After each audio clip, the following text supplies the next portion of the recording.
Tapi kenapa sehat dan stabilitas APBN ini dibebankan pada kami, masyarakat menengah yang tiap hari harus banting tulang mencukupi diri, sementara di sisi yang lain, orang yang memberikan kami beban ini sedang menikmati kehidupan dengan kemewahan yang super tinggi. Jadi nggak ada pajak penghasilan, pajak properti, atau bahkan pajak penjualan tuh nggak ada.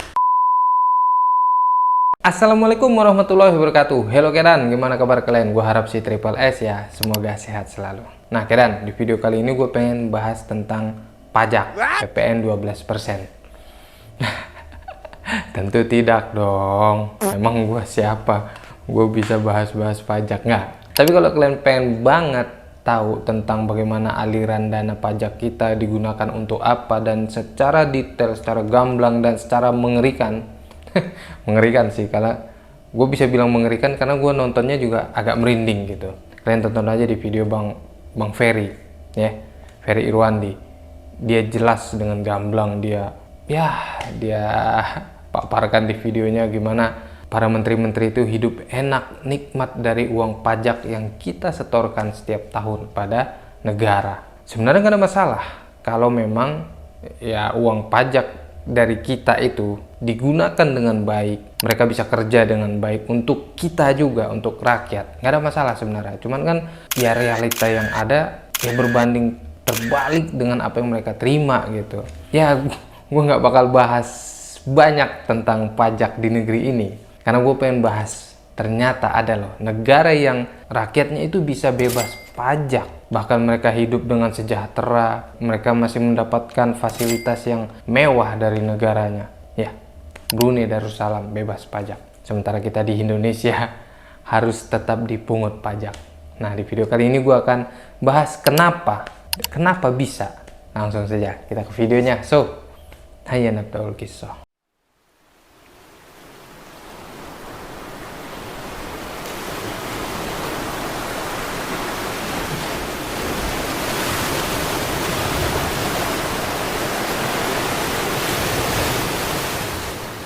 Nah Kedan, kalian bayangin hidup di sebuah negara tanpa perlu bayar pajak dan nggak perlu dipungut pajak lah intinya kan.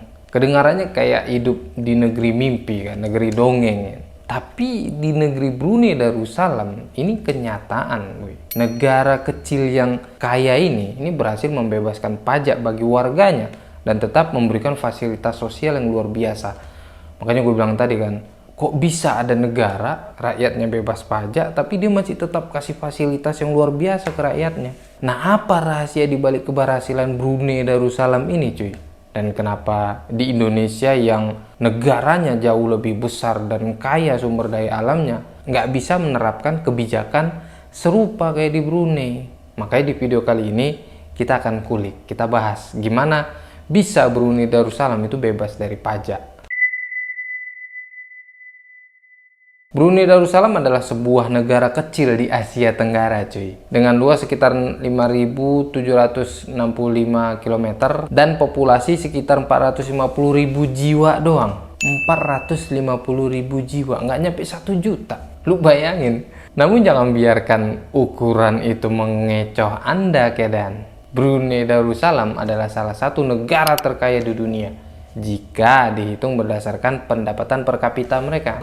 Apa sumber kekayaan Brunei? Jawabannya adalah minyak dan gas. Sejak ditemukan pada tahun 1929, cadangan minyak dan gas bumi di Brunei Darussalam menjadi tulang punggung ekonomi mereka. Brunei memproduksi sekitar 100.000 barel minyak per hari dan memiliki cadangan gas alam yang melimpah. Minyak dan gas yang menyumbang sekitar 90% dari pendapatan negara. Dengan pendapatan sebesar itu, pemerintah Brunei mampu mengelola anggaran negara tanpa harus membebankan pajak kepada warganya. Sebaliknya, negara ini justru memberikan fasilitas sosial seperti pendidikan dan kesehatan gratis. Ini seperti kampanye-kampanye para calon pemimpin sebelum mereka menjabat, ya kan?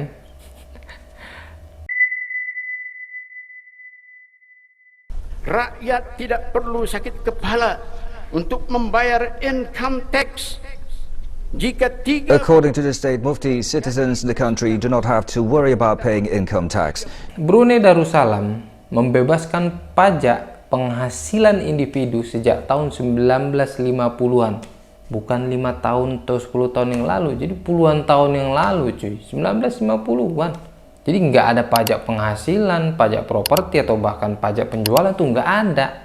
Namun di Brunei tetap memungut pajak perusahaan dari sektor minyak dan gas yang memberikan kontribusi besar terhadap pendapatan negara. Jadi kalau kata Pak Prabowo, yang mewah-mewah yang kita pajakin, ini yang dilakukan sama Brunei, bukan rakyat kecil yang dipajakin gitu.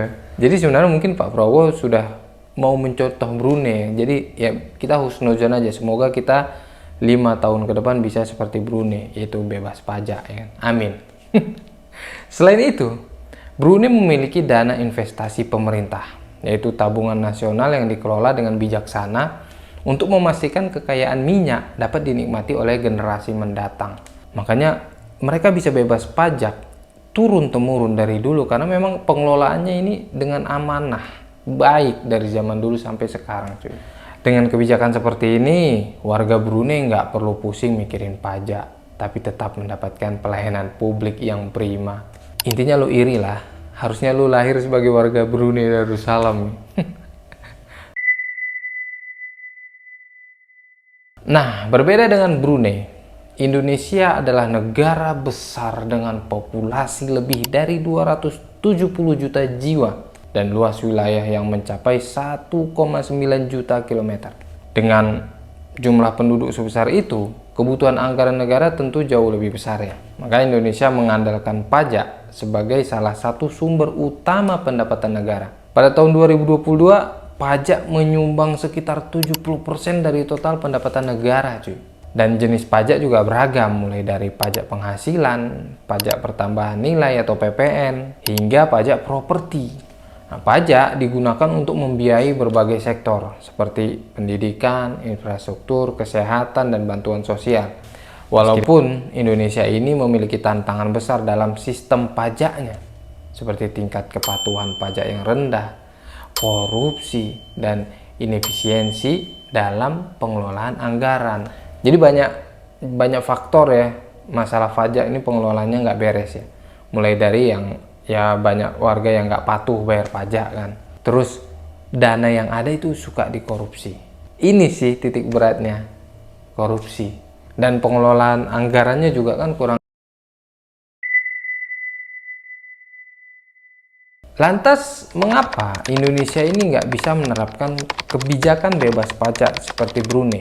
Ada beberapa faktor utama yang membuat kedua negara ini berbeda. 1. Skala ekonomi. Brunei adalah negara kecil dengan populasi yang jauh lebih sedikit, sehingga kebutuhan anggarannya juga kecil kan. Sedangkan Indonesia ini populasinya ratusan jiwa boy. Jadi membutuhkan anggaran yang jauh lebih besar. Terus yang kedua, diversifikasi ekonominya. Brunei sangat bergantung pada minyak dan gas. Sementara Indonesia memiliki ekonomi yang lebih beragam. Jadi nggak berfokus pada satu sumber pendapatan besar kayak Brunei.